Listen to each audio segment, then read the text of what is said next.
Chers amis, bonjour. Bah écoutez, une fois n'est pas coutume, je m'abandonne à une petite vidéo presque bimensuelle en fait, hein, même si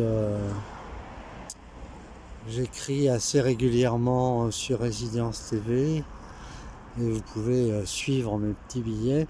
Non, mais je voulais juste dire que deux points là sur la situation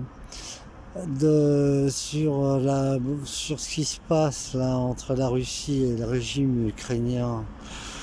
Je crois qu'il y a encore une fois, comme pour la crise dite sanitaire, beaucoup de désinformation, à savoir que ces deux régions là, dites du Donbass, qui étaient normalement sous les accords Minsk, à savoir une certaine autonomie, la possibilité de continuer à parler le russe, qui est une coopération économique, etc. Bah, tout ça, ça tenait pas, hein. Et puis elles étaient bombardées depuis plusieurs années par certains courants ukrainiens du régime. En plus, derrière, il y a les démocrates américains, Obama et Biden, surtout Biden plutôt, qui veulent masquer le Russiagate et puis toutes les magouilles que fait le fils de Biden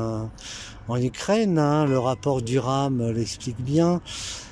Et il y avait toute une volonté d'enclencher aussi, de la part de l'administration actuelle américaine, une affaire justement extérieure, en particulier contre les Russes, qui apparaissent aussi comme un pôle alternatif par rapport à tout ce qu'on peut appeler là le transhumanisme, le wokisme, le nomadisme et tout ça.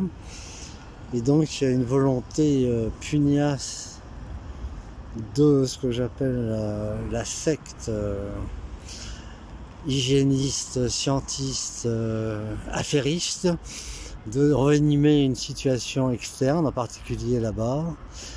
Et en fait, concrètement, étant donné qu'ils étaient bombardés sans arrêt, qu'il y avait plus de 100 000 réfugiés en Russie maintenant, du Donbass, en Russie même, pas en Ukraine, en Russie, hein, en Ukraine stricto sensu, je veux dire, en dehors de ces deux régions-là, eh bien, il fallait frapper fort de la part de la Fédération de Russie, hein. Il faut comprendre, enfin, même si on n'est pas d'accord, stratégiquement, militairement, il fallait casser les reins à l'armée proxy de Biden et dire que c'était pas possible de laisser comme ça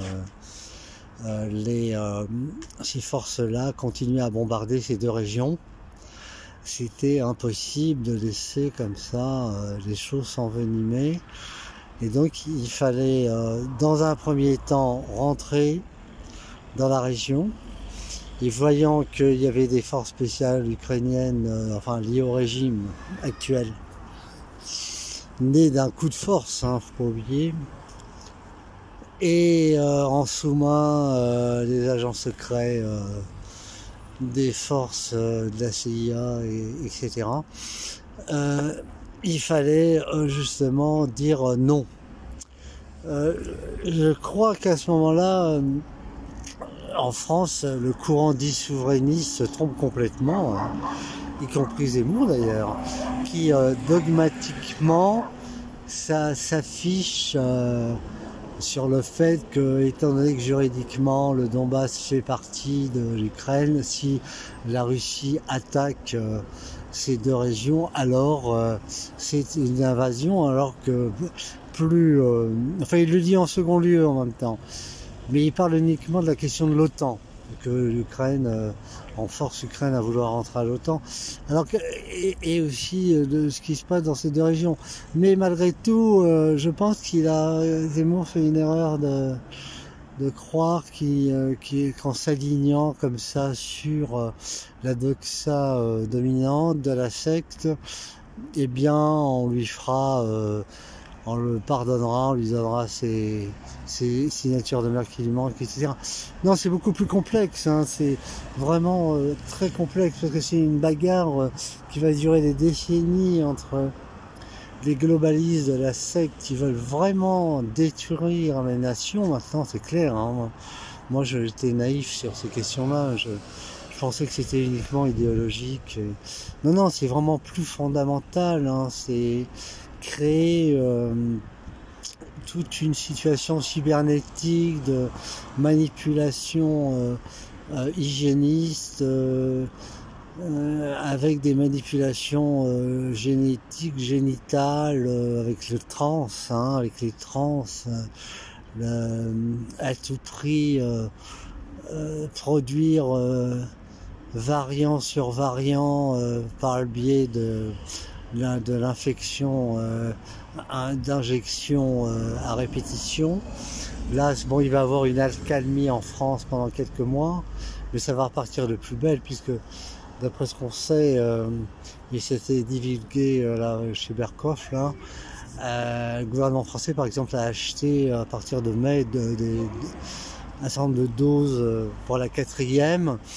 Non, il y a toute une problématique paradigmatique, civilisationnelle, fondamentale, hein, de transformer le monde en sorte de fraction nomadique, trans, avec des corps morcelés, implosants, complètement démantelés, complètement liés à toute une réalité, une surréalité, à une réalité à la fois les séries, etc. Mais en plus de ça, une sorte d'hyper-réalité via les métaverses, etc. Enfin, faire en sorte que la majorité de la population de plus en plus bascule dans le monde hyper-réel, tandis que l'élite, une élite trans, dégenrée, déstructurée, dominera, s'enrichira, une sorte de nouvelle féodalité, seigneurie plutôt, nouveau Moyen-Âge numérique, cybernétique. Et tout ça est en train de se dérouler sous nos yeux, et le pôle russe, hongrois, polonais, etc., et d'autres pôles aussi dans certains pays occidentaux, parce qu'il faut mettre à part les courants islamiques qui sont hors jeu en réalité, et qui sont manipulés. Regardez la Turquie par exemple, complètement alignée sur les Américains, et fait que justement eh bien cette secte veut à tout prix détruire tous ces pôles alternatifs, hein, c'est clair, et il faut prendre en compte de la profondeur de cette lutte fondamentale que j'essaye d'étudier sur Résilience TV, sur Dogma, sur Dogma.lu, dans les différents numéros, dans mes articles et livres. Mais c'est vrai que pour l'instant, on est peu nombreux à pouvoir divulguer tout ça, parce que la doxa dominante fait que on évacue complètement toutes ces réalités.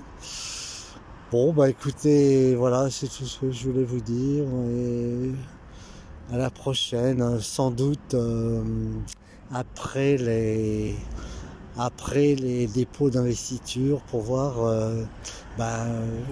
quels sont les candidats. Disons on pourrait dire vers la mi-mars peut-être, ou un peu avant. Tout dépend de la situation. Allez, ciao, ciao!